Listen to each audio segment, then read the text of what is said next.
అందరికీ వందనాలు. Praise the lord. వాక్యం వింటున్న వారందరికీ ప్రభు అయిన యేసుక్రీస్తు వారి శుభనామములో వందనాలు తెలియజేస్తున్నాను.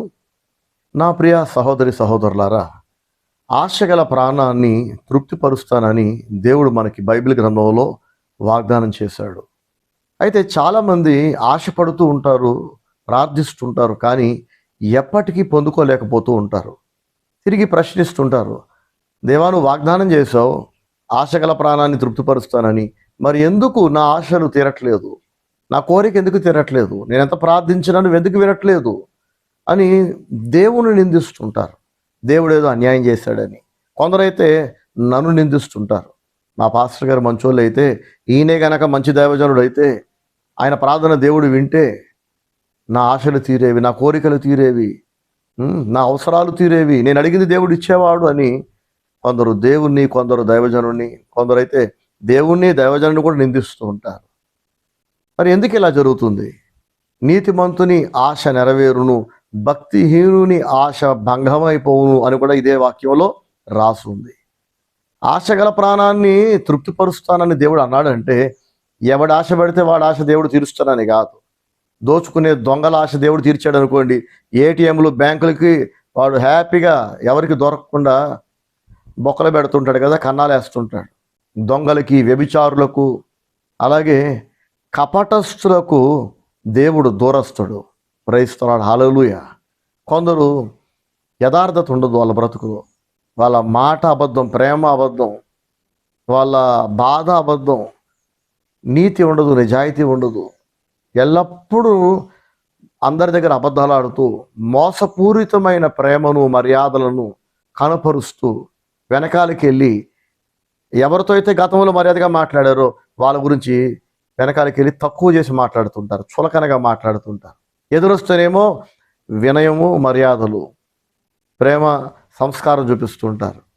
మనం లేనప్పుడు వెనకాల మనల్ని తగ్గించి మాట్లాడటం, తీసి పడేసి మాట్లాడటం, తక్కువ చేసి మాట్లాడటం, దూషించటం, ఏమంటే ఏకవచనంతో సంబోధించటం, మన పేరెత్తి అందరి ముందు, అందరి దగ్గర, మన దగ్గర ఏమో మీరు మీరు అని సంబోధిస్తారు, వెనకాల మన పేరెత్తి ఏకవచనంతో చాలా గౌరవాన్ని దిగజారుస్తూ మాట్లాడతారు.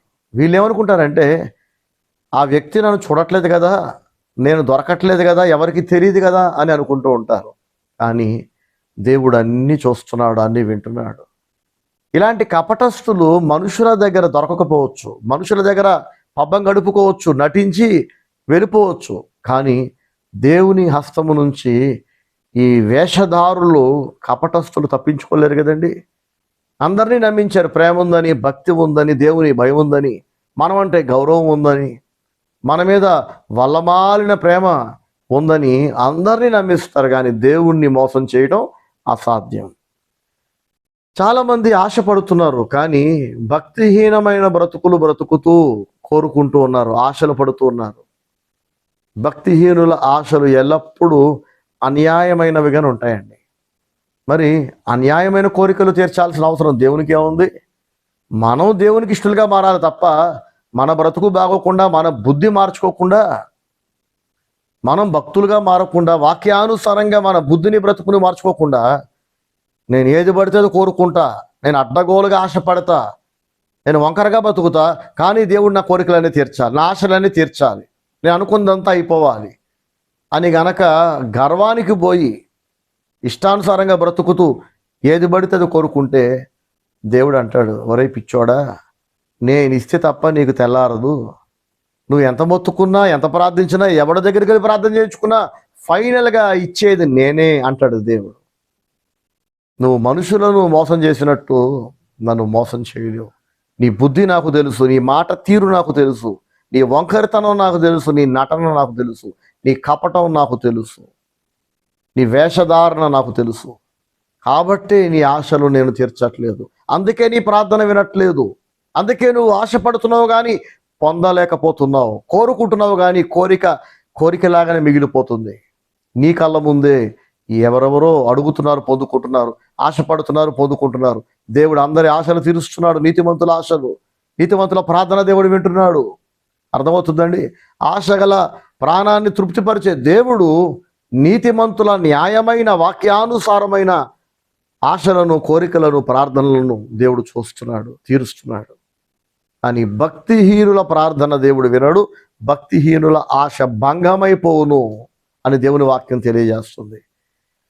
ఎన్నోసార్లు ఇంకా నేను ప్రార్థన చేయక మునిపే ఒక అవసరత గురించి దేవుని దగ్గర ప్రార్థన చేయాలి అని నేను సిద్ధపడుతూ ఉండగా మనసులో ఉన్న నా ఆశను దేవుడు చూసి, మనసులో ఉన్న నా బాధను దేవుడు చూసి, నేను ఇంకా అడగక మునిపే దేవుడు నేను దేని కొరకైతే ఎదురు చూస్తున్నానో, ప్రార్థిద్దాం అనుకున్నానో అది పంపేవాడు. ఇప్పటికీ అది జరుగుతూనే ఉంది. సో నీతిమంతుల ఆశ కూడా దేవుడు ప్రార్థనగానే చూస్తున్నాడు. ప్రైజ్ ది లార్డ్, హల్లెలూయా. తన భక్తుల బాధను దేవుడు ప్రార్థనగానే పరిగణిస్తున్నాడు. తన భక్తుల కోరికలు, ఆశలు, బాధలు, దుఃఖము, మానసిక వేదన ఇదంతా దేవుడు చూసి అది మొరగానే, ప్రార్థనగానే, విజ్ఞాపనగానే దేవుడు అంగీకరిస్తున్నాడు. మరి భక్తిహీనులేమో గొంతెత్తి ప్రార్థించినా, ఎంతమందితో ప్రార్థనలు చేయించుకున్నా వారి ప్రార్థన దేవుడు వినట్లేదు. ఈ వాక్యం వింటున్న ప్రతి ఒక్కరు ఆలోచించండి. ముందు మీ బుద్ధి, మీ బ్రతుకు, మీ ఆలోచన, మీ బ్రతుకు వాక్యానుసారంగా మార్చుకోండి. మీలో ఎవరైనా ఒకవేళ నా ప్రార్థన కూడా దేవుడు వినట్లే, నా ఆశలు కూడా తీరట్లేదని కనుక మీరు బాధపడుతున్నట్లయితే దయచేసి దేవుణ్ణి నిందించకండి. మీరు నిందించినా దేవునికి పోయేదే ఉండదు, దైవజనుడికి పోయేదే ఉండదు. మరింత శాపగ్రస్తులు అవుతారు, ఇంకా నాశనం అవుతారు, ఇంకా పెనం మీద నుంచి జారి పొయ్యిలో పడ్డట్టుగా మీ బ్రతుకు ఇంకా కాలిపోతుంది, సరదా తీరిపోతుంది. తొందరపడి దేవుణ్ణి, నీతిమంతులను, పరిశుద్ధులను, భక్తులను, దైవజనులను దూషించడానికి సాహసం చేయకండి. అది దుస్సాహసం అవుతుంది, అది మీ పాలిట శాపం అవుతుంది. మీ భక్తిహీనతకు, మీ చేతగానితనానికి, మీ వంకరతనానికి, మార్పు లేని మీ వక్ర బుద్ధికి దేవుని ఎందుకు నిందిస్తారు? దేవుడు వాగ్దానం నెరవేర్చలేదు, చెప్పాడు కానీ చేయలేదు, అందరికి ఇచ్చాడు కానీ మాకివ్వలేదు అని దేవునికి పక్షపాతం ఉంది, దేవునికి చల్లని చూపు లేదు, పాస్టర్ గారికి పక్షపాతం ఉంది. ఈ పిచ్చి వాగుడు వలన ఎవ్వరికి ప్రయోజనం ఉండదు, మీకైతే నష్టమే కలుగుతుంది, ఏ మేలు ఉండదు. సరే, ఇక ఈరోజు దీని గురించి నేను మీతో స్పష్టంగా మాట్లాడబోతున్నా. పోయిన ఆదివారం రోజున ఆగురు చేసిన ప్రార్థన గురించి మనందరం ధ్యానించుకున్నాం కదండి. ఆగురు ఏమంటున్నాడు? సామెతల గ్రంథం 30వ అధ్యాయము 8వ వచనంలో దేవునికి ప్రార్థన చేస్తున్నాడు భక్తుడైన ఆగురు. వ్యర్థమైన వాటిని, అబద్ధములను నాకు దూరముగా నుంచుము, పేదరికమునైనను ఐశ్వర్యమునైనను నాకు దయచేయకుము, తగినంత ఆహారము నాకు అనుగ్రహింపుము అని ప్రార్థించాడు. పోయిన వారం మొదటి భాగం, ప్రార్థనలోని మొదటి భాగం ధ్యానించుకున్నాం. భక్తుడైన ఆగూరు చేసిన ప్రార్థనలోని మొదటి భాగం ఏంటది? వ్యర్థమైన వాటిని, అబద్ధములను నాకు దూరముగా నుంచుము అని దేవునికి ప్రార్థిస్తున్నాడు. వ్యర్థమైంది నాకొద్దు, అబద్ధాలు నాకొద్దు, నిజమే కావాలి, వాస్తవమే కావాలి, సంతోషపెట్టే అబద్ధం కంటే బాధ పెట్టే నిజమే కావాలి అని దేవుణ్ణి మొరపెట్టాడు. దీని గురించి ఎంతో వివరంగా వాక్యం చెప్పా ప్రార్థనాపూర్వకంగా. చూడని వాళ్ళు చూడండి, వినని వాళ్ళు వినండి, ఇతరులకు అందించండి ఆ వాక్యాలు. ఎంతోమందికి మేలు చేసిన వాళ్ళు అవుతారు. ఈరోజు ఆగూరు ప్రార్థనలోని 2వ భాగాన్ని కూడా మనం ధ్యానించుకోబోతున్నాం. ఏంటది అంటే, పేదరికమునైనను ఐశ్వర్యమునైనను నాకు దయచేయకుము, తగినంత ఆహారము నాకు అనుగ్రహింపుము అని ఆగురు ప్రార్థిస్తున్నాడు. అతని ప్రార్థనలోని 2వ భాగం ఇది. పేదరికము వద్దు అని ఆగురే కాదు, ఎవరైనా అంటారు కదా. నాకు పేదరికం కావాలని ఎవడైనా కోరుకుంటాడండి? భక్తుడే కాదు, భక్తిహీనులు కూడా కోరుకోరు కదా. చాలామందికి భక్తి ఉండదు, ప్రార్థన ఉండదు, బుద్ధి బాగోదు, బ్రతుకు బాగోదు, వంకరతనం, అసూయ, కుళ్ళు, నోరు తెరిస్తే అపవిత్రమైన మాటలు, ఒక మురికి కాలువలా ఉంటుంది, ఆ మెదడు చెడిపోయి ఉంటుంది. కానీ అంతా మాకే తెలుసు అని చెప్పి తెలివి తక్కువ నిర్ణయాలు తీసుకొని దెబ్బ మీద దెబ్బ తింటూ ఉంటారు. అయినా సిగ్గు రాదు, అయినా బుద్ధి రాదు. ఒకసారి దెబ్బతిన్నాక రెండవసారి నాకేం మెదడు ఉంది, చెడిపోయిన నా తలకాయల నుంచి ఆశీర్వాదకరమైన ఆలోచనలు రావు కదా. కాబట్టి దీవించబడ్డ వ్యక్తుల దగ్గరికి వెళ్ళి పరిశుద్ధుల దగ్గర సలహాలు తీసుకుందామన్న మెదడు ఉండదు. మనకైనా తెలిసి ఉండాలి, మనకు తెలియకపోతే తెలిసినోడైనా అడగాలి. నాకు తెలియదు, ఎవడు చెప్పినా వినను అనేవాడిని మూర్ఖుడు అంటారు, పిచ్చోడు అంటారు. వాడు బాగుపడ్డా. ఇంకా ఏండ్లు గడిచిపోతా ఉంటే ఏడిపే వాళ్ళకి దేవుడిచ్చే బహుమానం. ఏడుపు, అనారోగ్యాలు, అవమానాలు, అర్థమవుతుందా? అవమానాలు, ఎదురు దెబ్బలు, చావు దెబ్బలు, నిద్ర లేకపోవటం, తిన్న తిండి వంట పట్టకపోవటం, సంపాదిస్తుంటారు చిల్లు సంచిలో వేసినట్టు డబ్బంతా ఎటు పోతుందో తెలియదు, కష్టపడుతుంటారు. రీజన్ ఏంటంటే రాంగ్ థాట్స్, రాంగ్ డెసిషన్స్. ఎందుకు ఈ రాంగ్ డెసిషన్స్ వస్తున్నాయంటే మెదడు చెడిపోయి ఉంది, కరప్ట్ అయిపోయింది. కరెక్ట్ అయిపోయిన ఒక సిమ్ కార్డు కానీ ఫోన్ కానీ ఎలాగైతే పనిచేయదో, చెడిపోయిన మెదడుతో ఆశీర్వాదకరమైన నిర్ణయాలు తీసుకోవటం అసాధ్యం కదా. కాబట్టి పేదరికాన్ని ఎవరు కోరుకోరు. ఇలా చెడిపోయిన వాళ్ళు కూడా కోరుకోరు. ఇలా చెడిపోయిన వాళ్ళు అసలు కోరుకోరు. నాకొద్దు పేదరికం, నాకొద్దు, ఎప్పుడు సమృద్ధే కావాలి. భక్తి లేకపోయినా సమృద్ధి కావాలి, భక్తి లేకపోయినా డబ్బు కావాలి. భక్తి వద్దు కానీ, దేవుడు చెప్పినట్టు బ్రతకొద్దు కానీ, ఆశీర్వాదాలు అన్నీ కావాలి కదా. కోరుకోవడానికి ఏముంది, కోరుకుంటూ ఉంటారు. పేదరికం అయితే ఎవరు అడగరు కదా. కాబట్టి ఆ గురు కూడా అందరిలాగానే పేదరికము నాకు వద్దు అంటున్నాడు. కానీ ఇక్కడ ఆశ్చర్యం కలిగించేది ఏంటో తెలుసా? పేదరికము వద్దు అని అందరూ తాగట్లా, ఐశ్వర్యమునైనను నాకు దయచేయకము అంటున్నాడు. ప్రైస్తున్నాడు. హల్లెలూయా. పేదరికం వద్దు, ఐశ్వర్యం కూడా వద్దు అని ఆగురు దేవునికి మొరపెడుతున్నాడు. తగినంత ఆహారం చాలు ప్రభువా, తక్కువ వద్దు, ఎక్కువ వద్దు, నాకెంత కావాలో అంత ఇవ్వు చాలు. ఈ ప్రార్థన ఎంతమంది చేయగలరండి? భక్తిహీనులు అస్సలు చేయలేరు. భక్తిహీనుల ఆశలు ఎలా ఉంటాయో తెలుసా? ఇంత చెప్పుకున్నాం కదా, అన్యాయమైన ఆశలు. అందుకే అవి తీరవు ఎప్పటికీ. అన్యాయమైన కోరికలు, అన్యాయమైన ప్రార్థనలు, దిక్కుమాలిన కోరికలన్నీ, పాపిష్టి కోరికలు. వాళ్ళకి ఎంత కావాలో అంత కోరుకుంటే అది న్యాయమైన కోరిక, న్యాయమైన ప్రార్థన అవుతుంది. ఏదైనా అడగడం తేలిక కానీ అడిగిందల్లా దేవుడు ఎవడు. అది పొంది అర్హత ఉన్నవాడికి దేవుడు ఇస్తాడు. అర్థమవుతుందా? కాబట్టి చాలామంది వారి స్థాయికి మించి కోరుకుంటూ ఉంటారు. వారి స్తోమతకు మించి, వారి అర్హతకు మించి ఆశలు, కోరికలు, ఖర్చులు, ప్లాన్లు. మరి వీటన్నిటికీ దేవుడు బాధ్యుడు కాదు కదా. ఆ ఊరైతే నాకు ఎక్కువ వద్దు అంటున్నాడు, తక్కువ వద్దు, ఎక్కువ వద్దు, పేదరికం వద్దు, ఐశ్వర్యం వద్దు అంటున్నాడు. ఎందుకు ఇలా అంటున్నాడంటే ఐశ్వర్యము వలన మనిషికి సుఖం పోతుంది, నిద్ర దూరం అవుతుంది, రోగాలు పెరుగుతాయి, శత్రువులు పెరుగుతారు. అర్థమవుతుందండి? ప్రశాంతత దూరం అవుతుంది. సో ఈరోజు దాని గురించి మీతో పంచుకోబోతున్నా. జనరల్గా లోకస్తులు అందరూ కావాలి, ఇంకా కావాలి, డబ్బు కావాలి, డబ్బు దేవుడు ఇస్తాడు అవసరానికి సరిపడా. ఇప్పుడు ఇంకా డబ్బు కావాలంటారు, ఇంకా దేవుడు ఇచ్చాడు అనుకోండి, ఇంకా కావాలంటారు. ఇక దానికి హద్దు లేదు. అంతులేని డబ్బు, అంతులేని ఆస్తులు, అంతులేనంత బంగారం. ఏం చేసుకుంటావురా? నీకు సరిపడా దేవుడు ఇచ్చాడు కదా, నీ కుటుంబానికి సరిపడా ఇచ్చాడు, నీ పిల్లలకు ఆస్తి ఇచ్చే అంత ఇచ్చాడు. ఇంకేం కావాలంటే తృప్తి ఉండదు భక్తిహీనులకి. ఇంకా ఇంకా కావాలని అంటూనే ఉంటారు అసంతృప్తి జీవులు. భక్తిహీనుల దగ్గర కనిపించే ఒక లక్షణం అసంతృప్తి. దేవుని బిడ్డల దగ్గర తృప్తి అనే ఒక అరుదైన లక్షణం కనబడుతుంది. ఇంకా కావాలంటే చాలు ప్రభువా, నీ ఇష్టం అంటారు తప్ప నాకు అది ఇంకా కావాలి, ఇంకా కావాలి, ఇమ్ము ఇమ్ము అని జలగ అంటదంట, పాతాళం అంటదట. సామెతల గ్రంథంలో మనం చూస్తాం 30వ అధ్యాయంలో. కానీ దేవుని బిడ్డలు ఇమ్ము ఇమ్ము ఇమ్ము అని దేవుణ్ణి అడుగుతూ పోరు. ఆయన తెలుసుగా నాకు ఎంత ఇవ్వాలో ఎంత ఇవ్వకూడదో ఆయనే చూసుకుంటాడు. నా అవసరాలు తీరితే చాలు అని తృప్తి చెందటం నీతిమంతుల లక్షణం. ఒకవేళ అలా తృప్తి చెందకుండా, ఇచ్చిన దానితో తృప్తి పడకుండా ఇంకా కావాలని కోరుకుంటూ పోతే డబ్బైనా, ఆస్తులైనా, ఇళ్ళైనా, స్థలాలైనా, బంగారం అయినా, కొందరు అనుకోండి స్నేహితులు పెంచుకుంటూ పోతారు. చాలా గర్వంగా చెప్పుకుంటూ ఉంటారు, నాకు ఎంతమంది స్నేహితులు తెలుసా, ఊరంతా ఫ్రెండ్సే, రాష్ట్రం అంతా ఫ్రెండ్సే, దేశమంతా ఫ్రెండ్సే, నేను అందరిళ్ళకి వెళ్తుంటా, అందరినీ పిలుస్తుంటా, నేను వాళ్ళని ప్రేమిస్తా, వాళ్ళు నన్ను ప్రేమిస్తారు. కొందరికి బంధువుల పిచ్చి, ఫ్రెండ్స్ పిచ్చి. ఏదైనా కూడా ఉండాల్సిన దానికంటే ఎక్కువ ఉంటే దానివల్ల మనకి మనశ్శాంతి ఉండదు, సుఖం ఉండదు, నెమ్మది ఉండదు, ఖర్చులు పెరుగుతాయి, సమస్యలు పెరుగుతాయి, ప్రమాదాలు పెరుగుతాయి.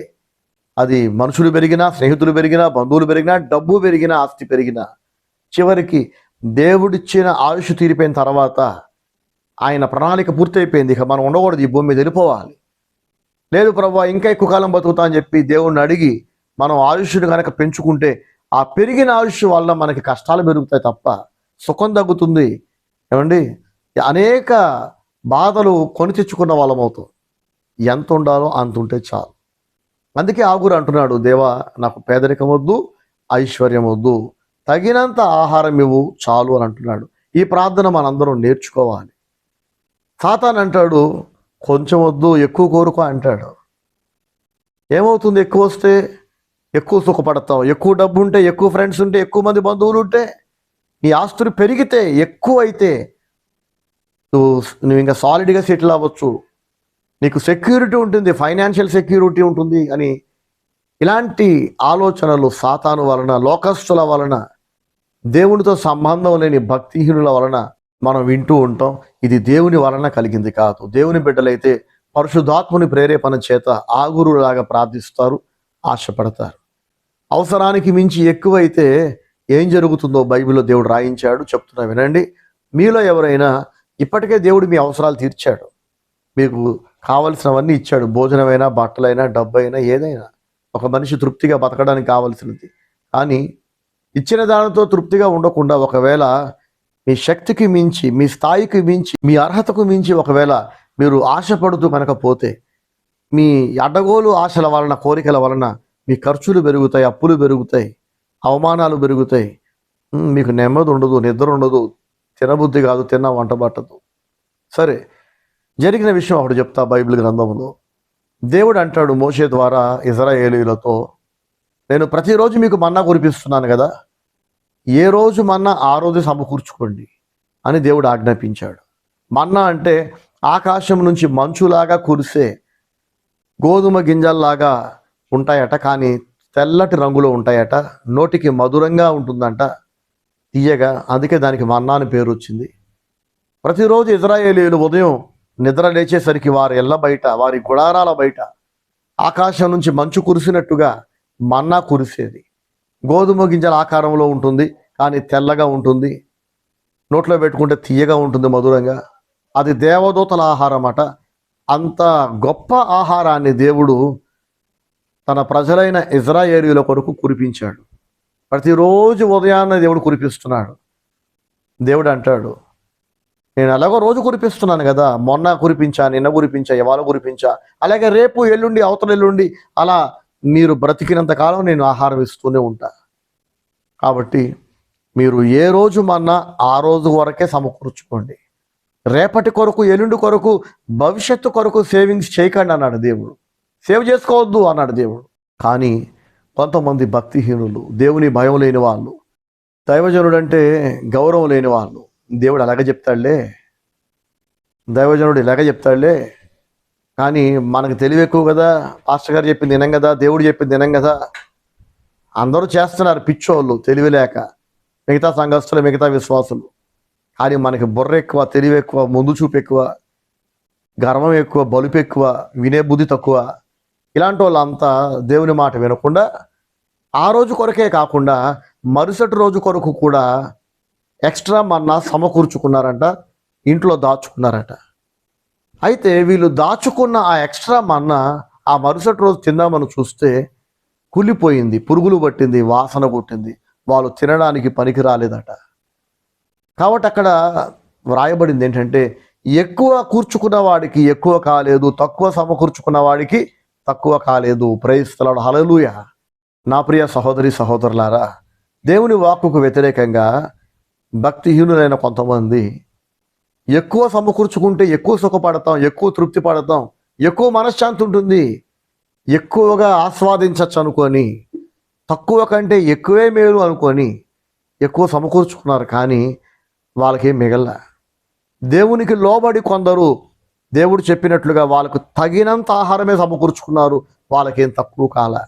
కాబట్టి ఎక్కువ తక్కువ అని కాకుండా దేవుని ఆశీర్వాదం నా మీద ఉందా లేదా, నేను దేవునికి లోబడుతున్నానా లేదా, దేవుని ఆశీర్వాదం నా మీద ఉంటే, దేవుని దయ నా మీద ఉంటే, నా చేతి పనుల మీద, నా ఇంటి మీద, నాకు చెందిన సమస్తము పైన దేవుని కరుణా కటాక్షాలు ఉంటే అప్పుడు నాకు నెమ్మది ఉంటుంది, ఆరోగ్యం ఉంటుంది, నా చేతి పనులు దీవించబడతాయని నమ్మాలి. చాలామంది దేవుని ఆశీర్వాదాన్ని నమ్మరు, వారి కష్టాన్ని నమ్ముకుంటారు, లోకస్తుల సూచనలు తీసుకుంటారు, లోకస్తుల సలహాలు తీసుకుంటారు. దేవుని భయం లేని అన్యులు ఉంటారు చూసారా, వాళ్ళను ఫాలో అవుతుంటారు. వాళ్ళు ఎలా చేస్తున్నారు, వీళ్ళు అలాగే చేస్తారు. ఈ అన్యులకు దేవుడు లేడు, బైబిల్ లేదు, వాగ్దానాలంటే తెలియదు, దేవుని ఆజ్ఞలు అంటే ఏంటో వాళ్ళకి తెలియదు. కనుక మూఢనమ్మకాలను, దురాచారాలను ఇలా అడ్డగోలుగా సాతాను నడిపించినట్టల్లా దేవుడు లేని ప్రజలు ఫాలో అవుతున్నారు. మరి దేవుని బిడ్డలు అన్యుల్లా బ్రతకచ్చా, అన్యులాగా ఆలోచించచ్చా చెప్పండి? దేవుడు ఏం చెప్పాడో అది చేయకుండా వాళ్ళను వాళ్ళే బాగు చేసేసుకుందామని చెప్పి పెళ్లి దగ్గర నుంచి ఇల్లు దాకా, ఇదేంటి అదేంటి, చిన్నవి మొదలుకొని పెద్దది దాకా దేవుని భయం విడిచిపెట్టేసి దేవుడు ఏం చెప్పాడో మాకు అనవసరం, అందరూ చేస్తారు మేము అది చేస్తాం, మా తెలివితేటలు, మా నిర్ణయాలు, దేవుని భయం పూర్తిగా విడిచిపెట్టేసి ఇక్కడ మనం చూసాం కదా, ఇజ్రాయేలీలాగా ఏ రోజు మన్నా ఆ రోజు కొరకు సమకూర్చుకోమని దేవుడు చెప్పాక కూడా భవిష్యత్తు కొరకు ముందుగానే ఎక్స్ట్రా సమకూర్చుకున్నారట. వాళ్ళు దాచుకున్నారు కానీ వాళ్ళు దాన్ని అనుభవించలేకపోయారు. ప్రైజ్ ది లార్డ్, హల్లెలూయా. దేవుని ఆశీర్వాదం మన పైన లేనప్పుడు మనం ఎక్కువ సమకూర్చుకున్నా దానివల్ల మనకి ఫలితం ఉండదు. దేవుడు మనతో ఉన్నప్పుడు, దేవుని దయ మన మీద ఉన్నప్పుడు, దేవుడు మనల్ని ఆశీర్వదించినప్పుడు మన దగ్గర కొంచెమే ఉన్నా లేదా తగినంత ఉన్నా అది మనకు సరిపోతుంది. మనకి సరిపోయిన తర్వాత అనేక మందికి మనం ఇంకా పంచగలుగుతామండి. దీని గురించే 37వ కీర్తన 16వ వచనం 17వ వచనములో ఇలా వ్రాయబడింది. నేను చదువుతున్నా, మనసు పెట్టి వినండి. కీర్తనలు 37వ అధ్యాయము 16, 17 వచనాలు. నీతిమంతునికి కలిగినది కొంచెమైనను, గమనించారా? నీతిమంతునికి కలిగినది కొంచెమైనా, ఎక్కువైనా కాదు, కొంచెమైనను బహుమంది భక్తిహీనులకున్న ధన సమృద్ధి కంటే శ్రేష్టము. ప్రైజ్ ది లార్డ్, హల్లెలూయా. చాలా మంది భక్తిహీనులు ఉన్నారు. అందరు భక్తిహీనుల దగ్గర చాలా ధన సమృద్ధి ఉంది. అయినప్పటికీ వాళ్ళందరి దగ్గర, ఆ భక్తిహీనులందరి దగ్గర ఉన్న ధన సమృద్ధి కంటే ఒక నీతిమంతుడి దగ్గర ఉన్న కొంచెమే శ్రేష్టం అంట. రీజన్ ఏంటంటే ఈ నీతిమంతుడితో దేవుడు ఉన్నాడు.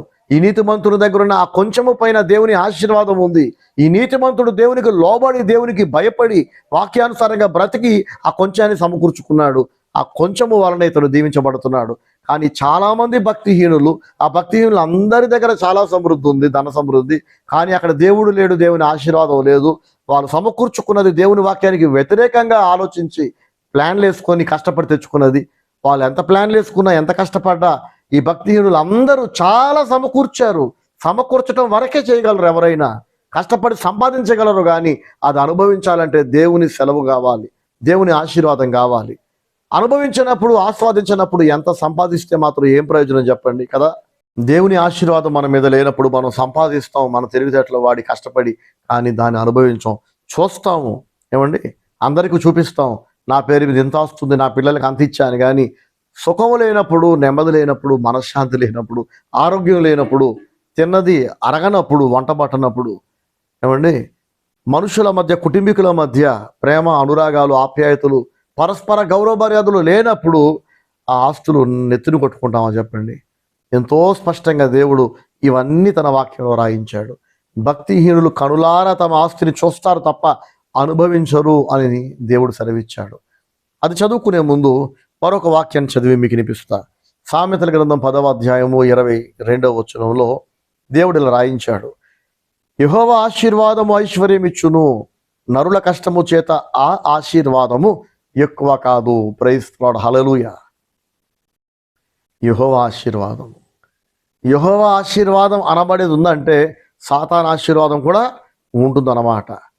కాబట్టి వర్ధిల్లటం ఒకటే ముఖ్యం కాదండి, దేవుని వలన దీవించబడి వర్ధిల్లటం ముఖ్యం. అంటే దేవుడు దీవించకమైన వర్ధిల్లుతారా కొందరు అంటే, అదేగా నేను చెప్పేది. సాతాను కూడా దీవిస్తాడు చాలా మందిని. మనం చూస్తే లాజరు ధనవంతుడి కథలో ఆ ధనవంతుడు, భక్తిహీనుడైన ఆ ధనవంతుడు, ధనాపేక్ష అనే పాపం చేస్తున్న ధనవంతుడు, చాలా డబ్బు ఉంది వాడి దగ్గర, కానీ వాడు న్యాయంగా సంపాదించింది కాదు, అన్యాయంగా అబద్ధాలాడి, మోసాలు చేసి, దొంగ తెలివితేటలన్నీ వాడి, దొంగ వేషాలు వేసి ఈ భూమి మీద చాలా ఆస్తులు సమకూర్చాడు. ఆయన చచ్చాక నరకానికి వెళ్ళాడు. కొందరు అంటుంటారు, బ్రదర్ నేను నీతిగా సంపాదించా, న్యాయంగా సంపాదించా, నేనే దొంగ వేషాలు వేయలేదు, ఎవరిని ముంచలేదు, ఏ అబద్ధం ఆడలేదండి, ఇదంతా వైట్ మనీ అండి అని అంటుంటారు. వైట్ మనీ కావచ్చు, నువ్వు అబద్ధాలు ఆడకుండానే సంపాదించి ఉండవచ్చు, కానీ న్యాయంగా నువ్వు కష్టపడి సంపాదించిన నీ డబ్బులో దేవునికి చెందిన ధనాన్ని దేవునికి ఇస్తున్నావా లేదా? బీదలకి ఇవ్వాల్సిన భాగాన్ని బీదలకి ఇస్తున్నావా లేదా? ఇక్కడ చాలామంది మొఖాలు మాడుస్తూ ఉంటారు. ఒకరోజు ఒక యవనస్తుడు యేసయ్య దగ్గరకు వచ్చి, బోధకుడా, నిత్య జీవం పొందడానికి నేనేం చేయాలి అని అడిగాడు. యేసయ్య వాడికి చెప్పాడు, ఎలా ఉండాలో, పవిత్రంగా ఉండమన్నాడు, నరహత్య చేయొద్దు, అబద్ధాలు ఆడద్దు, అన్నీ చెప్పుకుంటూ వచ్చాడు చెప్పాల్సినవి. వాడు అవన్నీ విని అంటాడు, ఇవన్నీ నేను చేస్తూనే ఉన్నాను కదా ప్రభు అని అంటాడు. అప్పుడు యేసయ్య అంటాడు, ఇంకా నీకు ఒకటి కొదువుగా ఉన్నది, ఏంటంటే నీ ఆస్తి నమ్మి వెళ్ళి బీదలకి అని అంటాడు. వీడు అన్నీ చేస్తున్నాడు కానీ వీడి ఆస్తిని బీదల కొరకు మాత్రం వాడట్లా, తన కొరకు వాడుకుంటున్నాడు బాగానే. కానీ వీడేమంటున్నాడు, నేను వ్యభిచారం చేయట్లేదు, దొంగతనం చేయట్లా, నరహత్య చేయట్లా, దేవుడు చేయమన్నవన్నీ చేస్తున్నాడంట, దేవుడు వద్దు అన్నవన్నీ చేయట్లేదంట, ఇంకేం చేయాలంటున్నాడు. యేసయ్య చెప్పాడు, ఒకటి నీ కొదువు ఉందని, ఏంటంటే వాడి డబ్బుని బీదలకు ఇవ్వడానికి వీడికి మనసు రావట్లా. యేసయ్య మాట అనేసరికి వాడు మిగుల ఆస్తి గలవాడు గనుక ముఖం మార్చుకొని ముఖం చిన్నబుచ్చుకొని వెళ్ళిపోయాడంట. ఇంకెన్నడూ యేసయ్యని వెంబడించలేదంట. అంటే ఏంటి అర్థం? యేసయ్యనైనా వదులుకుంటాను కానీ నా ఆస్తిని మాత్రం బీదలకి పంచను అని ఫిక్స్ అయిపోయాడు. ఏం చేసుకుంటాడండి? దేవుని వాక్యం ఏమంటుందో తెలుసా? నీ తల్లి కడుపులో నుంచి నువ్వు ఒట్టి చేతులతో వచ్చావు, ఒట్టి చేతులతో వెళ్ళిపోతావు. ఈ లోకంలోకి ఏం తేలేదు, ఏం తీసుకొని పోవురా నువ్వు. నా తెలివితో నా కష్టం సంపాదించాను అంటున్నావే, నీ సంపాదనలో దేవుని భాగం దేవునికి ఇవ్వకపోతే అది కూడా పాపమే. బీదలకు ఇవ్వాల్సింది బీదలకు ఇవ్వకుండా నా కష్టం నా తెలివి, నేనేం అబద్ధాలు ఆడలా, మోసం చేయలే, ఇది నాది అని చెప్పి మొత్తం నీ కొరకు, నీ ఇంటి కొరకు, నీ పిల్లల కొరకు వాడుకుంటే రేపు దేవుడు నిన్ను లెక్క అడుగుతాడు. నువ్వు దాచిన డబ్బు ఎలాగో ఏదో రూపాన అది రోగాలకో, జబ్బులకో, ప్రమాదాలకో, దొంగతనం వలన, ఎవరో దోచుకోవటం వల్ల అది పోతుంది, నీ దగ్గర మాత్రం ఉండదు. నువ్వు సమకూర్చావు కానీ దాన్ని అనుభవించకుండా దేవుడు నిన్ను ఆపుతాడు. దేవుడు నీ శాపం నీ మీద ఉంటుంది. ఆనాడు ఇజ్రాయేలీలు ఎలాగైతే దేవుని చిత్తానికి వ్యతిరేకంగా ఆయన వాక్కు మీద తిరగబడి మన్నా సమకూర్చారు అని అనుభవించలేకపోయారు. ఈనాడు ఎంతోమంది దేవుని ఆశీర్వాదాన్ని నమ్మరు. దేవుడు ఆశీర్వదించేది ఏంటండి? నాకు తెలివి లేదా, నాకు కష్టం లేదా, దేవుని ఆశీర్వాదం ఏం లేదు, నేనే నా తెలివితేటలతో కష్టపడి నేను సంపాదించుకోగలను అని అనుకుంటూ ఉంటారు. నా ప్రియ సహోదరి సహోదరులారా, దేవుని సెలవు లేకుండా ఒక ముద్ద కూడా తిని ఎంజాయ్ చేయలేము కదా. ఈనాడు ఎంతోమంది దాస్తున్నారు, సమకూరుస్తున్నారు కానీ అనుభవించలేకపోతున్నారు. కాబట్టి యెహోవా ఆశీర్వాదం ఐశ్వర్యం ఇచ్చును అని దేవుని వాక్యం ఎంత నమ్మదగింది కదండి. ఈ దేవుని ఆశీర్వాదం వల్ల మాత్రమే మనం ఐశ్వర్యవంతులం అవుతాము. సాతానిచ్చే ఆశీర్వాదం అక్కడ విలువలు ఉండవు, వాక్యం అక్కర్లేదు, దేవునికి లోబడనక్కర్లేదు, దేవునికి దశభాగం ఇవ్వనక్కర్లా, పేదలకు ఇవ్వనక్కర్లా, పిసినాస్తనం చేయొచ్చు, దేవుని దగ్గర దాయొచ్చు, దేవుని దగ్గర పొదుపు చేయొచ్చు, పిసినాస్తనం చేయొచ్చు. ఇలాంటి భక్తిహీనులు ఎంతోమంది, పైగా కొత్త నిబంధనలో దశభాగం తీయమని దేవుడు చెప్పనే లేదు అని వాక్యాన్ని అడ్డం పెట్టుకుని తప్పించుకునే ప్రయత్నం చేస్తూ ఉంటారు. నీకు అన్నీ ఇచ్చిన దేవుని దగ్గర నా ప్రాణం కూడా దేవునికి ఇస్తారనే తీర్మానం, సమర్పణ ఉండాలి కానీ నేనే దేవుని కొరకు, నా ప్రాణమే దేవుని కొరకు, నాకు చెందింది సమస్తము దేవునికే అనేది సమర్పణ ఉండాలి. కానీ అక్కడ బేరాలు ఆడతారా? దేవుని దగ్గర పొదుపా? దేవుని దగ్గర పిసినారితనం చూపిస్తారా? దేవుని దగ్గర దేవుని సొమ్మును ఎలా ఎగ్గొట్టాలో వాక్యాలు వెతుక్కుంటారా? పలానా దైవజనుడు చెప్పాడు, కొత్త నిబంధన ప్రకారం దశభాగం అక్కర్లేదంట, పలానా చోట వాక్యం ఉందంట. ఇలా దేవుని సొమ్ము దేవునికి ఇవ్వకుండా ఎగ్గొట్టడానికి నిస్సిగ్గుగా, నిర్భయంగా ఏం కాదులే అని సమకూర్చుకున్న దాన్ని దేవునికి ఇవ్వకుండా, పేదలకు ఇవ్వకుండా దారులు వెతుక్కొని ఆఖరికి ఏమవుతుందంటే వాళ్ళు చూస్తారు కానీ దాన్ని అనుభవించరు. చూడండి, ఒక్కసారి నేను చదువుతున్నా, ప్రసంగి గ్రంథము 5వ అధ్యాయము 10వ వచనం చదువుతున్నా, మనసు పెట్టి వినండి. ద్రవ్యమును అపేక్షించువాడు ద్రవ్యము చేత తృప్తి నందడు, ధన సమృద్ధిని అపేక్షించువాడు దాని చేత తృప్తి నొందడు, ఇదియు వ్యర్థమే. చూసారా, ద్రవ్యము అంటే డబ్బు.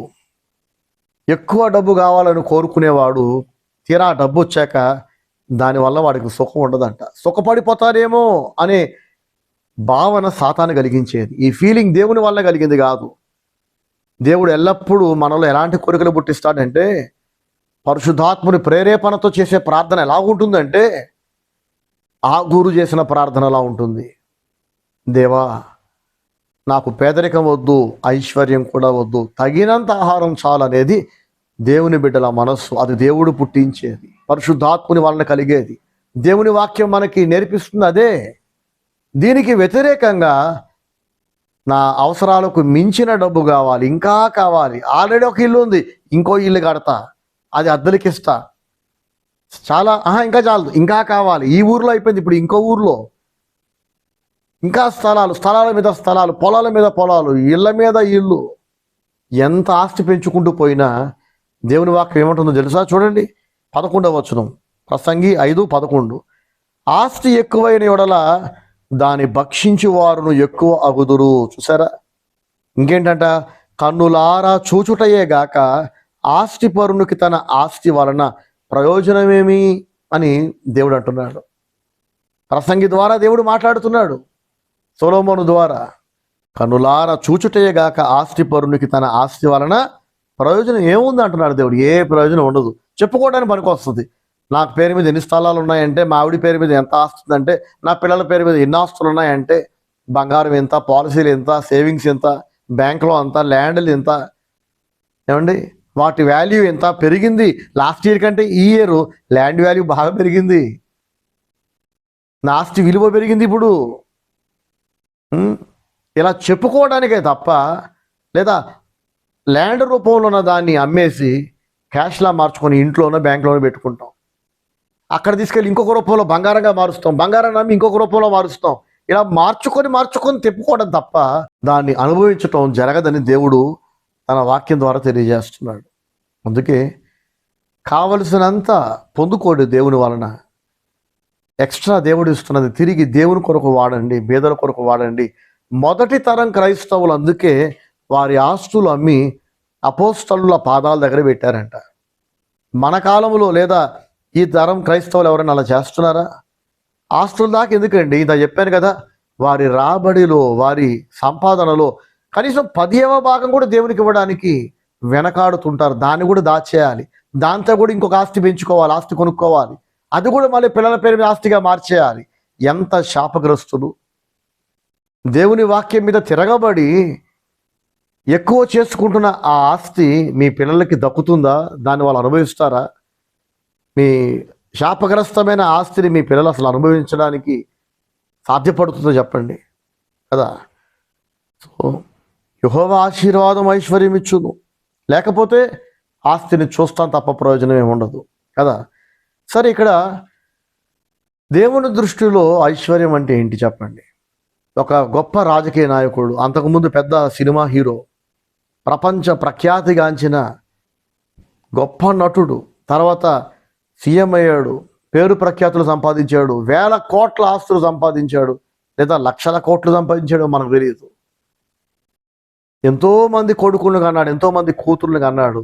కానీ తన తర్వాత తన పార్టీని, తన రాజకీయ పార్టీని నడిపించగలిగే తెలివి, సత్తా, దమ్ము, బాధ్యత కలిగిన కొడుకుని ఒక్కడు కూడా తయారు చేసుకోలేకపోయాడు. కొడుకుని కనొచ్చు, ఏమండి, మనుషులు కంటారు పిల్లల్ని, పందులు, కుక్కలు కూడా కంటాయి, జంతువులు కూడా కంటాయి. కానీ ఆ కన్న పిల్లలని ప్రయోజకులుగా, ఆశీర్వాదకారకులుగా తీర్చిదిద్దుకోవటం అనేది మన చేతిలో లేదు. ఎన్ని ఆస్తులున్నా కొడుకు చవట దద్దం అనుకోండి, కూతురు ఒక పనికి మాలింది అనుకోండి, పిల్లలు దరిద్రులు అనుకోండి, తల్లిదండ్రుల పట్ల ప్రేమ లేని వాళ్ళు, అనురాగం లేని వాళ్ళు అనుకోండి, అసలు ఏమాత్రం మమకారం లేని దరిద్రులు అనుకోండి.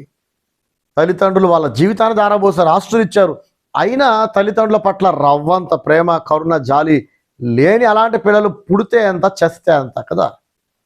చాలామంది తల్లిదండ్రులు మొత్తుకుంటుంటారు, ఆస్తి తీసుకున్నారు నా కొడుకు, కూతుళ్ళు, అల్లుళ్ళు, కోడళ్ళు, కానీ వాళ్ళ మమ్మల్ని చూసుకోవట్లేదు, ముసలితనంలో మాకు చాకిరీ చేయడానికి ఎవరు సిద్ధంగా లేరు. మా డబ్బు కావాలి, మా ఆస్తులు కావాలి, కానీ మేమొద్దని బాధపడే వాళ్ళు ఎంతోమంది. సో ప్రేమించే పిల్లలు, బాధ్యత కలిగిన పిల్లలు, సామర్థ్యం కలిగిన పిల్లలు, ఇది ముఖ్యమైనది. తండ్రి ద్వారా మొదలైన ఒక ఆశీర్వాదకరమైన పనిని విజయవంతంగా కొనసాగించగలిగిన ఆత్మపూర్ణులు, సామర్థ్యం కలిగిన వాళ్ళు, సత్తా కలిగిన వాళ్ళు, దమ్మున్న వాళ్ళు దేవుడిచ్చే బహుమానం. ప్రైజ్ ది లార్డ్, హల్లెలూయా.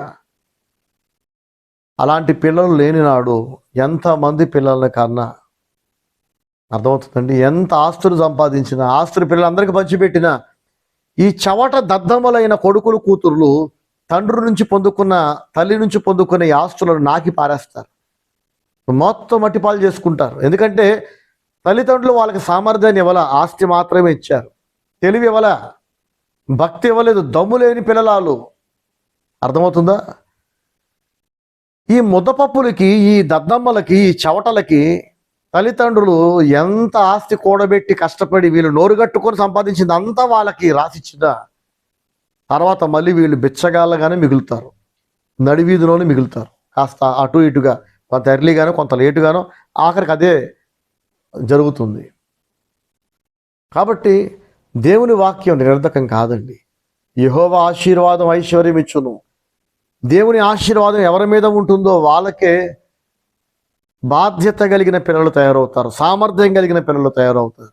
దేవుని ఆశీర్వాదం నా మీద ఉంటే గనక నా 2 కుమారులు ప్రయోజకులు అవుతారు, నన్ను మించి నాకంటే 100 రెట్లు 1000 రెట్లు ప్రయోజకులు అవుతారు, భక్తులు అవుతారు, సామర్థ్యం కలిగిన వాళ్ళు అవుతారు. అది లేని నాడు నేను వాళ్ళకి ఎంత చదివించినా, ఎన్ని ఆస్తులు ఇచ్చినా, దేవుని ఆశీర్వాదం వాళ్ళ మీద లేకపోతే వాళ్ళు నిష్ప్రయోజకులుగానే మిగిలిపోతారు. వాళ్ళ వల్ల నాకు బాధ, వేదన మాత్రమే మిగులుతుంది. సో ఈ వాక్యం వింటున్న మీలో ఎవరైనా మీ పిల్లల వల్ల మీకు నెమ్మది లేకపోతే, నిష్ప్రయోజకులైన మీ పిల్లలను చూస్తూ మీరు కుమిలిపోతే, ఇప్పటికైనా కళ్ళు తెరవండి. ఒకవేళ మీరు దేవుని దగ్గర గనక పొదుపు, పిసినారితనం చూపించి పాటలు బాగా పాడతామండి, చప్పట్లు కొడతామండి, బైబిల్ చదువుతామండి, ప్రార్థన చేస్తామండి, దేవుని విషయానికి వచ్చేసరికి ఖర్చు పెట్టే దగ్గర అక్కడ మాత్రం పొదుపు, పిసినారితనం అండి అంటే, యేసు ప్రభువుని వదిలేసి వెళ్ళిపోయాడు చూసారు ఒకడు, మొహం మార్చుకుని యవనస్తుడు, వాడికి మీకేంటి తేడా? ఇంకా వాడు మిగులు ఆస్తి గలవాడు, కానీ యేసయ్య చెప్పింది మాత్రం చేయడానికి సిద్ధంగా లేడు. అవసరమైతే యేసయ్య వదిలేస్తాడు, కానీ డబ్బు మాత్రం ఖర్చు పెట్టాడు అంటాడు. ఆ ఊరికి కనుక దేవుడు ఎక్కువ డబ్బు ఇచ్చాడు అనుకోండి, అవసరానికి మించి ఆ ఊరు ఏం చేస్తాడు? తనకు ఎంత కావాలని తుంచుకుంటాడు, మిగతాది దేవునికి బేదలకు ఖర్చు పెట్టేస్తాడు. ఆ గురులాగా ఉండాల్సిందిగా దేవుడు మనందరినీ పిలుస్తున్నాడు. సరే, మరొక మాట చదువుకుందాం, చూడండి. ప్రసంగి గ్రంథము 5వ అధ్యాయం 12వ వచనము నేను చదువుతున్నా, మనసు పెట్టి వినండి. కష్టజీవులు కొద్దిగా తినినను, ఎక్కువగా తినినను సుఖనిద్ర నొందుదురు, అయితే ఐశ్వర్యవంతులకు తమ ధన సమృద్ధి చేత నిద్ర పట్టదు. చూసారా? ఆస్తి పెరిగే కొద్ది నిద్ర దూరం అవుతుంది, శత్రువులు ఎక్కువ అవుతారు, భక్షించే వాళ్ళు ఎక్కువ అవుతారు, ఆ ఆస్తి మీద ఎంతోమంది కనుబడుతుంది. దానికోసం వాళ్ళు వెనుపోట్లు పడడానికి, గోతులు తవ్వడానికి ప్లాన్లు వేస్తూ ఉంటారు. మనం వెంటే ఉంటూ సొంత వాళ్ళే పరాయి వాళ్ళ మారుతారు. వాళ్ళు ఆశించిన ఆస్తి వాళ్ళకి దక్కకపోతే శత్రువులుగా మారిపోతారు. కొన్నిసార్లు మనం చూస్తుంటామండి, ఆస్తి తగాదాలతో అన్నదమ్ములు విడిపోవటం, తల్లిదండ్రులు పిల్లలు విడిపోవటం, హత్యలు జరగడం కూడా మనం చూస్తుంటాం కదా. సో నా డబ్బు ఎవరిని కొట్టేస్తారేమో, నా స్థలం కబ్జా గురవుతుందేమో అనే భయం, ఏదైనా ఊరు వెళ్తే ఒంటి మీద ఉన్న బంగారాన్ని ఎవడైనా తెప్పుకుపోతాడేమో, గొలుసు లాక్కుపోతారేమో అనే టెన్షన్తో ఒంటి మీద ఏ బంగారం లేని వాళ్ళు హాయిగా బస్సులో నిద్రపోతుంటారు, లేదా వాళ్ళ సొంత వెహికల్ నిద్రపోతుంటారు.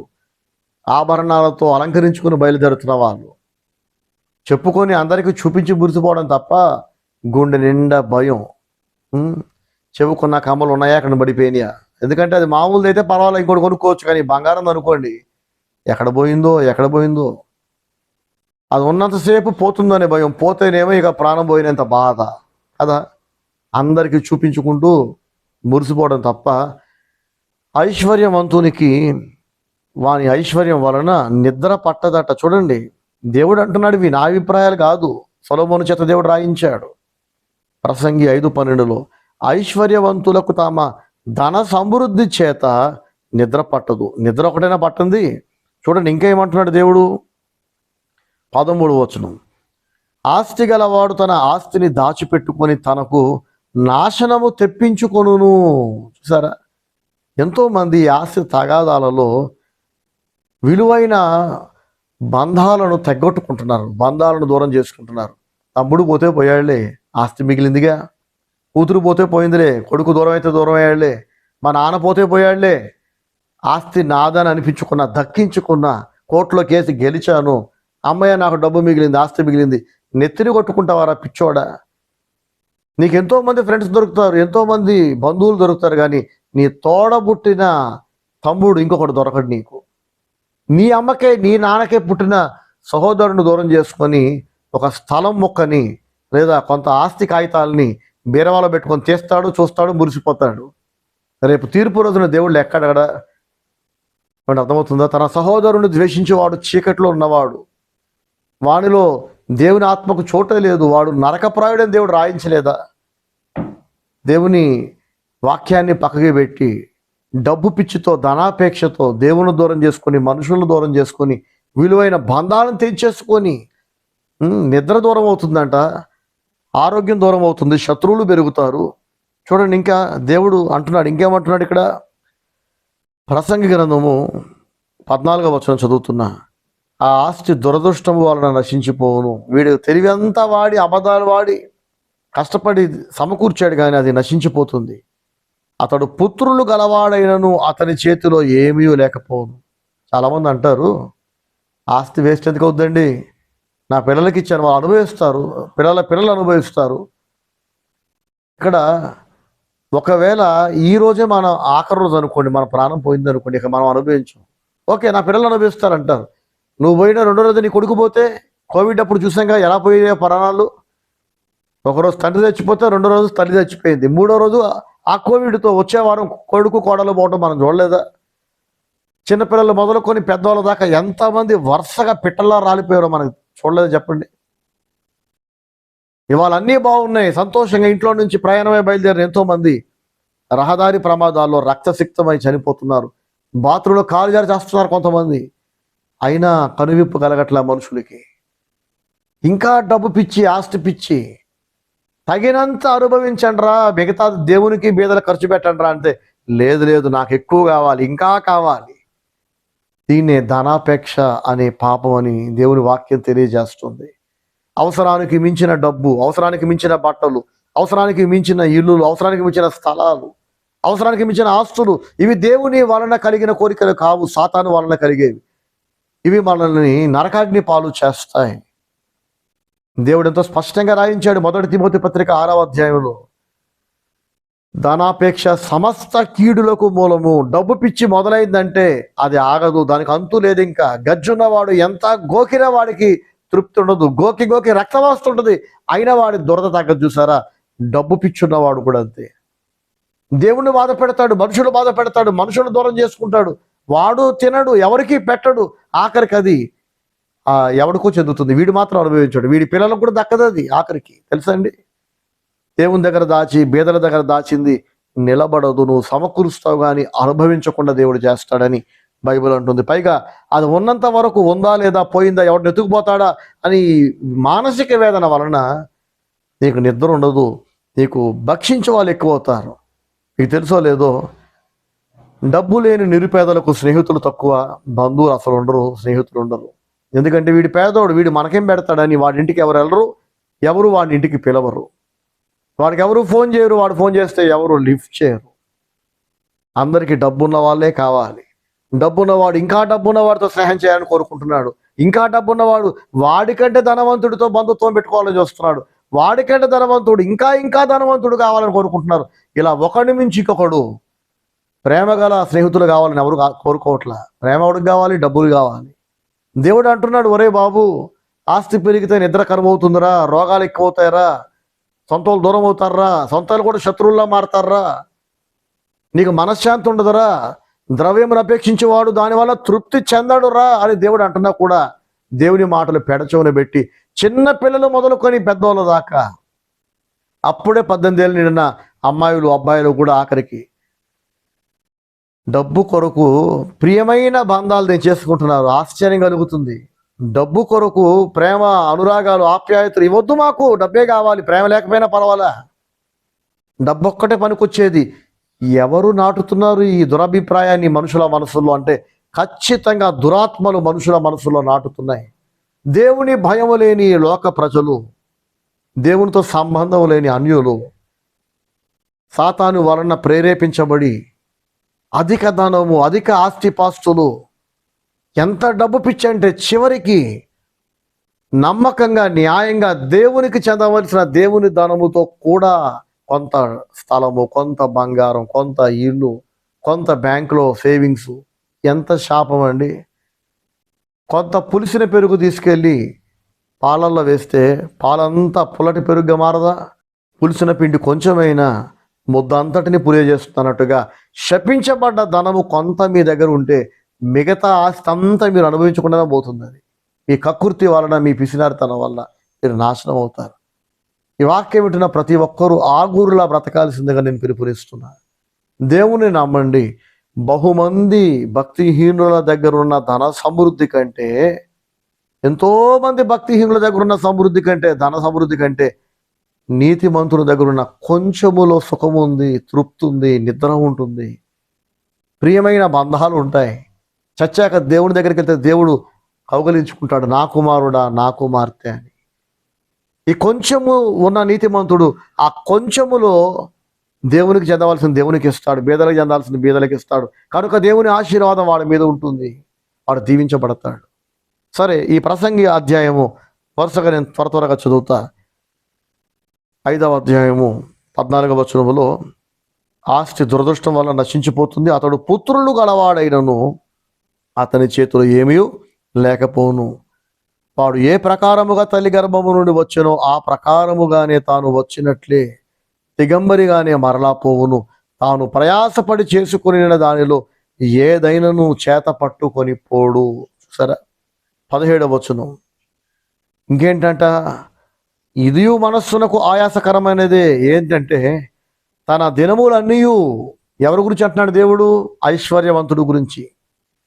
డబ్బు పిచ్చితో, ధనాపేక్ష అనే పాపంతో సమకూర్చి సమకూర్చి సమకూర్చి అవసరానికి మించి తనకు కావలసిన దానికంటే ఎక్కువ సమకూర్చి బీదలకు ఇవ్వకుండా, దేవునికి ఇవ్వకుండా దాచి దాచి దాచి ఇంత లెక్కేసా, ఇంత పోగేసా అని లెక్కలేసుకుంటూ ఉంటారు చూసారా? వాడి గురించి ఎవడు చెప్తున్నాడు? అలాంటి వాడి గురించి 17వ వచనంలో, తన దినములన్నీ అతడు చీకటిలో భోజనము చేయొచ్చు, అతనికి వ్యాకులమును, రోగమును, అసహ్యమును కలుగును. చూసారా? చీకటిలో భోజనం చేయును అంటున్నాడు దేవుడు. అంటే ఏంటి అర్థం? పబ్లిక్లోకి వాడు రాలేడు. ఎందుకని? దేవుడు అంటున్నాడు అతనికి వ్యాకులము, రోగము, అసహ్యం కలుగును. ఆస్తి ఎక్కువైనప్పుడు జబ్బులు కూడా ఎక్కువవుతాయి. నిద్ర దూరం అయినప్పుడు, తృప్తి లేనప్పుడు, తినబుద్ధి కానప్పుడు, శత్రువులు ఎక్కువైనప్పుడు జబ్బులు ఎక్కువ కావండి.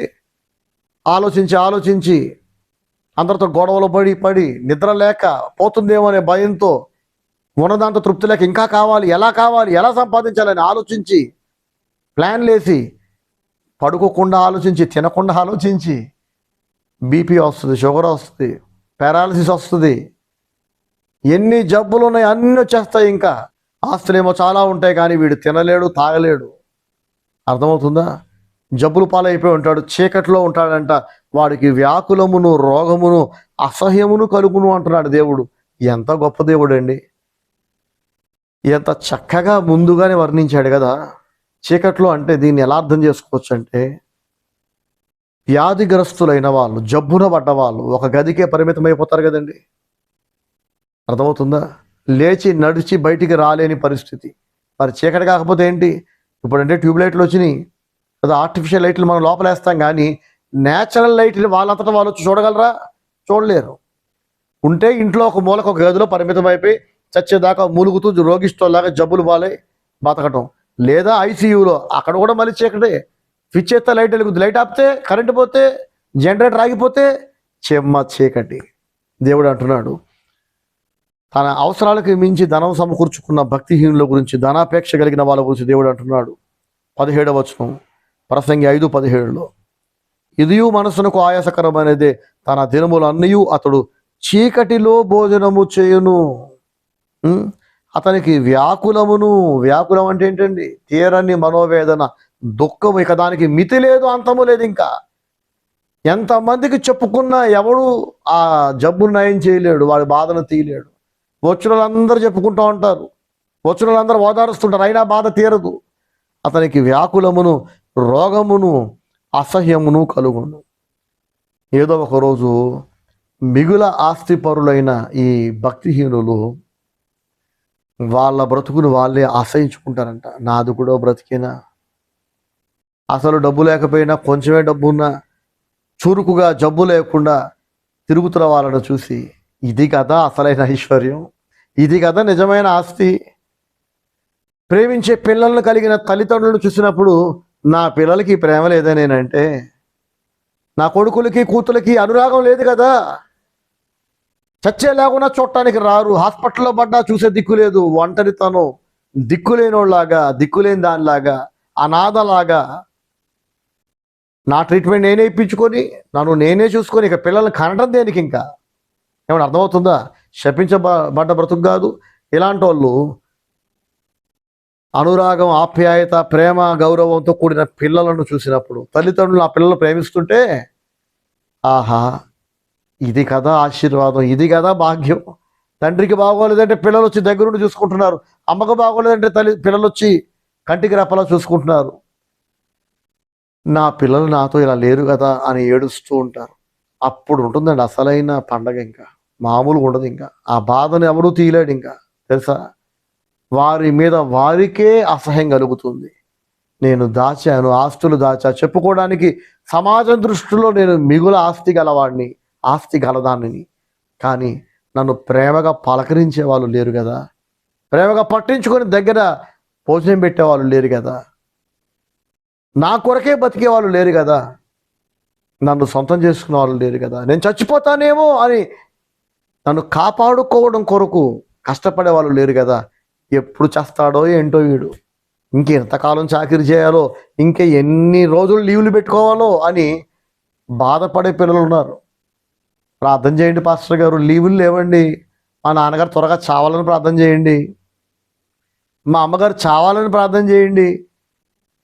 ఎలాగో ముసలోళ్ళు అయిపోయారుగా, సావాల్సిందేగా, అదేదో త్వరగా చచ్చిపోతే మేము ఆ జరగాల్సిన కార్యక్రమాలను చూసేసుకొని చేతులు దూరిపేసుకొని, మరి మాకు కొంప ఏడిచింది, పిల్లలు ఉన్నారు కదా, ఉద్యోగాలు చేసుకోవాలి కదా అని త్వరగా తల్లిదండ్రులు చచ్చిపోవాలని ఎదురు చూసి ప్రార్థన చేసి వాళ్ళేమో చావరు.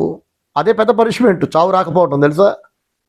ప్రేమ లేని పిల్లలను చూస్తూ చావు రాకుండా, చావు కొరకు ఎదురు చూస్తూ, రోగమేమో నయం కాదు, చావు రాదు, అలాగని ఆరోగ్యంగా బతకలేరు. ఇక వీళ్ళకి చాకరీ చేసే వాళ్ళకి సరదా తీరిపోద్ది. ఇంకా ఈ చాకరీ చేసేవాళ్ళు ఇంకా ఇది చావడేంటో, ఇది చావదేంటో అని తిట్టుకుంటూ ఉంటారు, ప్రార్థన చేస్తూ ఉంటారు. ఎవరికి చెప్పలేరు వీళ్ళు చావాలని ప్రార్థన చేయమని, చెప్తే బరువు పోద్ది. ఎంత దారుణం అండి కదా. దేవుని వాక్యం అంటుంది చూడండి, దేవుని దగ్గర సొమ్ము దాచిన వాళ్ళపై నుండే శాపం ఇది. చావు రాదు, అలాగని ఆరోగ్యం ఉండదు, సంతోషంగా బ్రతకలేరు, చావలేరు. చీకట్లో వ్యాకుల పడుతూ రోగముతో తమ్మును తామే అసహించుకుంటూ, అందరి వలన అసహ్యాన్ని పొందుతూ, అందరూ అసహించుకుంటూ ఉంటారు, వాళ్ళు అసహించుకుంటూ ఉంటారు. ఇలాంటివి నేను చూశానండి. బైబిల్లో దేవుడు ఏదైతే రాయించాడో నేను చూసా. ఒక ఆయన ఆఖరి దినాల్లో భార్య చెంపలు పగలగొట్టేది, చైన్స్ తోటి కాళ్ళు చేతులు కట్టేశారు మంచానికి. ఆ మంచం మీదే యూరిన్కి వెళ్ళిపోయేవాడు, మోషన్కి వెళ్ళిపోయేవాడు, వాసన, దుర్వాసన. ప్రతిరోజు భార్య తినిపించేది, కొడుకు ఎత్తి మొత్తం కడిగేవాడు. ఇక భార్య పిల్లలు నా దగ్గరకు వచ్చి చెప్పేవాళ్ళు, మా ఆవిడ చచ్చిపోవాలని ప్రేయర్ చేయండి, నా హస్బెండ్ చావాలని చేయండి, మా నాన్న చచ్చిపోవాలని ప్రేయర్ చేయండి, చాకరీ చేయలేకపోతున్నాం, బతుకున్నాడు కాబట్టి తిండి పెడుతున్నాం, తిండి పెడతాం కనుక మోషన్ వస్తుంది, టాయిలెట్ వస్తుంది, మందులు ఎత్తనా పని చేయట్లేదు, చావట్లేదు, అలాగని బ్రతకట్లేదు. మంచం మీదే యూరిన్కి వెళ్తూ, టాయిలెట్కి వెళ్తూ, కడుపు నిండా తింటున్నాడు వెళ్తున్నాడు. చేసే భార్య పిల్లలకి ఓపిక అయిపోతుంది. అంటది, ఏ జన్మలో ఏ పాపం చేశానో పాస్టర్ గారు నాకు ఈ బాధ అని. మనకున్నది ఒకటే జన్మమ్మ, నువ్వు, మీ ఆయన, మీ పిల్లలు, ఇంట్లో ఒక్కళ్ళు తేడా అయితే అనుకోవచ్చు. ఫ్యామిలీ ప్యాక్ బిర్యానీ లాగా ఫ్యామిలీ మొత్తం భక్తిహీనులు అనుకోండి, అందరికీ డబ్బు పిచ్చి అనుకోండి. తగినంత ఆహారం, తగినంత డబ్బు నాకు చాలు, మిగతాది దేవునికి బీదలకు అనుకోకుండా అందరూ ఒకరి నుంచి ఒకరు, ఒకరు తెలియకుండా ఒకడు, చెల్లికి తెలియకుండా అన్న దాస్తాడు, అన్నకి తెలియకుండా చెల్లి దాస్తుంది, మొగుడు తెలియకుండా పెళ్ళాన్ని దాస్తుంది, పెళ్ళానికి పిల్లలు తెలియకుండా మొగుడు దాస్తాడు. దాచి దాచి దాచి దాచి ఆఖరికి అనుభవించకుండానే అది ఎవడో పట్టుకుపోతాడు. వీడు ఆఖరికి ఇలాంటి చావు చచ్చాడు. ఎప్పుడెప్పుడు చేస్తాడా అని ఎందుకు ఎదురు చూస్తారు భార్య పిల్లలు అంటే, వాడు బతుకున్న రోజులలో ఆరోగ్యంగా ఉన్నప్పుడు వాడు తినలేదు, పెళ్ళాం పిల్లలకి పెట్టలేదు, దాచాడు దాచాడు దాచాడు, దేవునికి ఇవ్వలేదు. అందరూ వాడు చావును కోరుకున్నాడు. ఒకరోజు కాదండి, కొన్ని నెలల పాటు మంచం మీద చైన్స్తో కట్టేశారు. ఏడుస్తూ ఉండేవాడు. నన్ను గుర్తుపట్టేవాడు, వెళితే ఏడ్చేవాడు, బ్రదర్ గారు అనేవాడు. కడుపు నిండా తినటం, పడక మీద వెళ్ళటం, వాళ్ళు చాకరీ చేయటం, రూమ్ అంతా రూమ్ ఫ్రెషర్స్ కొట్టడం. ఎందుకు ఇంత శాపం? రీజన్ ఏంటంటే భక్తిహీనుల కుటుంబం అది. దేవుని భయం లేదు, భక్తి లేదు, బైబిల్ చదవరు, దశంభాగం తీరు, నోరు తెరిస్తే అబద్ధాలు, నటన, కపటం. నా ముందే కాదు, ఎవరి ముందైనా అందరి దగ్గర ఒకలా ఉంటారు. మనుషుల ముందు ప్రేమగా మాట్లాడతారు, వెనకాలకి వెళితే కపటం, నటన, తిట్టుకోవటం, ఏకవచనంతో మాట్లాడటం. ఈ వాక్యం వింటున్న మీరు కనుక ఇలాగే చేస్తున్నట్లయితే మీ అంతం ఎలా ఉండబోతుందో, మీ భవిష్యత్తు ఎలా ఉండబోతుందో ఒకసారి ఊహించుకోండి. మనుషులను మోసం చేయొచ్చుగాక, మనుషుల కళ్ళు కప్పచ్చుగాక, దేవుడు అన్ని చూస్తున్నాడు, దేవుడు అన్ని వింటున్నాడు. దేవునికి భయపడాలి. ఆఖరికి దారుణమైన చావు చనిపోయాడు అతను చనిపోయిన వెంటనే మొదట నాకే చెప్పారు. ఎవరైనా భర్త చచ్చిపోతే, తండ్రి చచ్చిపోతే ఏడుస్తారు కదండి. నాకు ఇన్ఫార్మ్ చేశారు. వెంటనే అందుబాటులో ఉండబట్టి నేను వెళ్ళా. ఒక అనాథ శవంలాగా మోషన్లో, యూరిన్లో ఆ కూరుకుపోయి ఊరిపోయి ఉంది ఆ బెడ్ అంతా. పీల్చేసుకొని వాసన. వాడు శవం, పనికి మాలోడు చచ్చిపోయాడు కదా, భక్తిహీనుడు, అలా ఉన్నాడు చచ్చిపోయి. ఎవరు లేరేంటి అని చెప్పి నేను పైకి వెళ్తే అతని భార్య, కూతురు, మనవరాలు, ముగ్గురు, 3 తరాలు.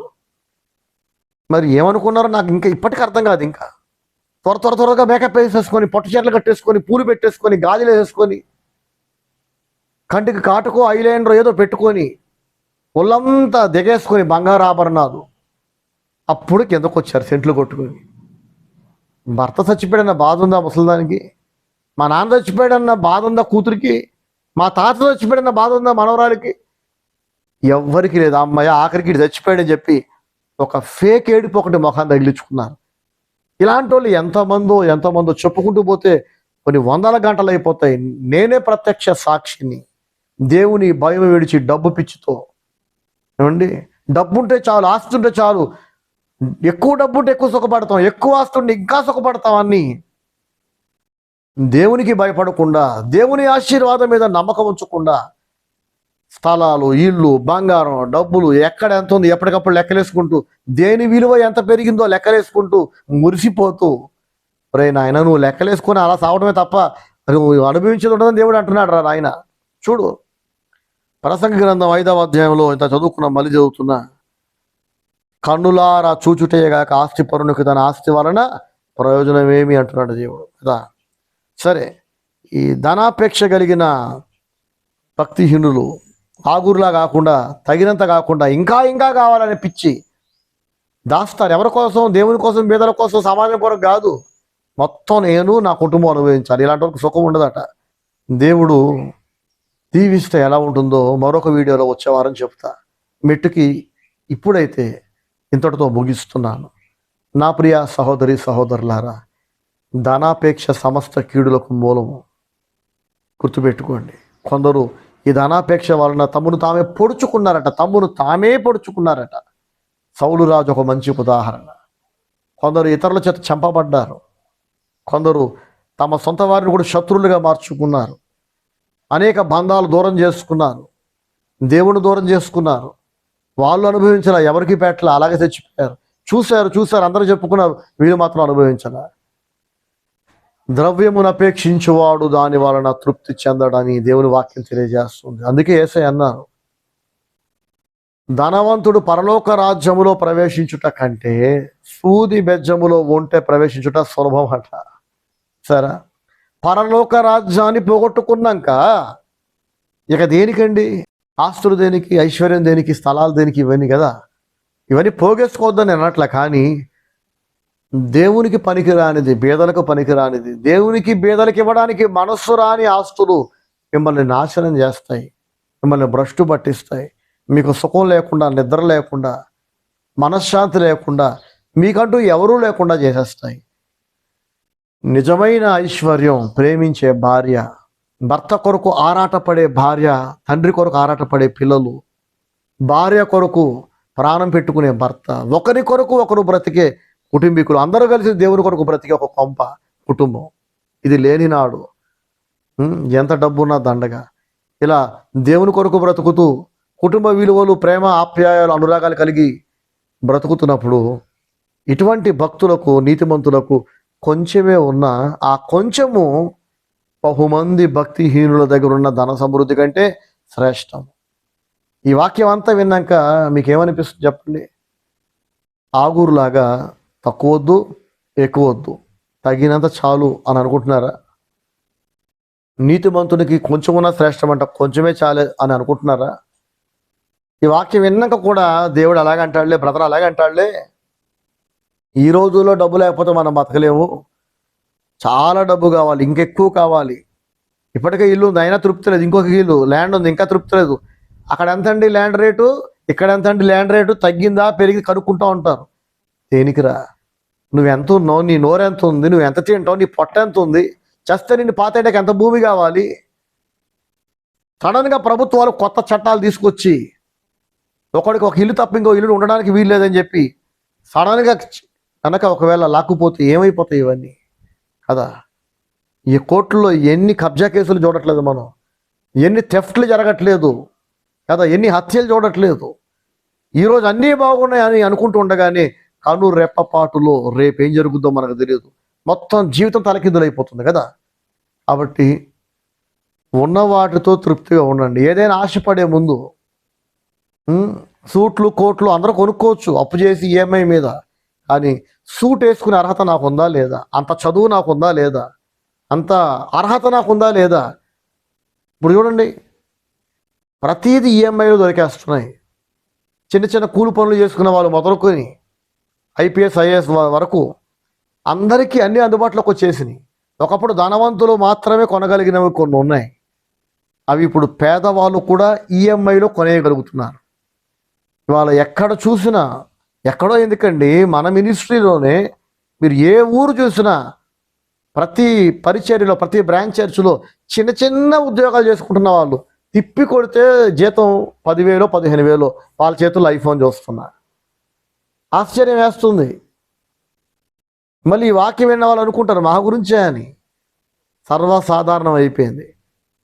ఎక్కడ చూసినా క్రాక్ చెప్పులు 3,000 5,000 10,000 పెట్టి తెగ కొనేస్తున్నారు అందరూ. ఏంటంటే ఈఎంఐ కార్డు పెట్టి గీకడం, కొనటం. సరే ఈఎంఐ ఫెసిలిటీ ఉంది కనుక ఐఫోన్లు కొంటున్నారు, పెద్ద పెద్ద ఖరీదైన బూట్లు, సూట్లు కొనేస్తున్నారు అని ఒక క్షణం ఆలోచించండి. ఇది ఏ ఒక్క వ్యక్తిని ఉద్దేశించి చెప్పేది కాదు. అయినా కూడా ఎవరైనా నా గురించి చెప్పారనుకుంటే అలాగే అనుకొని సావండి, నో ప్రాబ్లం. నేటి సమాజం చెడిపోయింది, ఒకళ్ళని చూసి ఒకళ్ళు చెడిపోయారు. ఇంత ఖరీదైన సూటు, ఇంత ఖరీదైన షూసు, ఇంత ఖరీదైన బ్రాండెడ్ చెప్పులు, ఇంత ఖరీదైన ఫోను, ఇంత ఖరీదైన ల్యాప్టాప్, ఇంత ఖరీదైన విలాసవంతమైన లైఫ్ స్టైల్ నాకు అవసరమా? నాకు అంత సీన్ ఉందా? ఎవరినో మెప్పించడానికి, ఇంకెవరి ముందో గ్రేట్ అనుకోవడానికి, ఏమండి ఫోదులు కొట్టడానికి, ఎచ్చులు పోవడానికి తప్ప దేవుడు మురిసిపోయేదనేది దేవుడు చెప్పిద్దేనా? ఎంత డబ్బు మట్టిలో పోస్తున్నారు మీరు, ఎన్ని లక్షలు మంట కలుపుతున్నారు. వీటన్నిటి గురించి దేవుడు ఎక్కడగడా?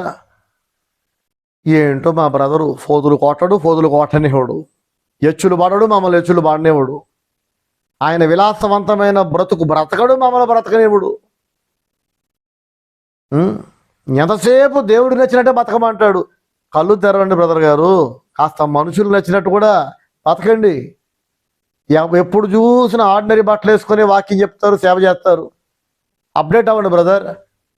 ఈ రోజుల్లో కనీసం ఒక బ్లేజర్ లేకుండా, ఒక సూట్ లేకుండా, ఒక కోట్ లేకుండా ఎవడు వాకింగ్ చెప్పట్లేదు తెలుసా? మీరే ఇంకా అసలు దేవుని సేవకులు కానోళ్ళు కూడా సూట్ వేసుకొని, కోట్ వేసుకొని ఫోటోలు దిగి వాట్సాప్లో, ఫేస్బుక్లో పెట్టుకుంటున్నారు. మీరు ఇంకా అప్డేట్ అవ్వరా? మీరు ఇంకా మారాలి, మీరు ఇంకా ఎదగాలంటుంటారు. నేనేమో ఒరే బాబు మనుషులను మెప్పించేవాడు దేవుని ఎప్పటికీ మెప్పించలేడురా. చేతిలో ఉన్న ఫోన్ను బట్టి, ఒంటి మీద బట్టలను బట్టి, చేతుకు కాళ్ళకున్న చెప్పులు షూదును బట్టి మీకు విలువిచ్చేవాళ్ళు మీకెందుకు? అలాంటి వాళ్ళు వదిలేయండి. చెత్త అంతా, ట్రాష్ అంతా వదిలేయండి.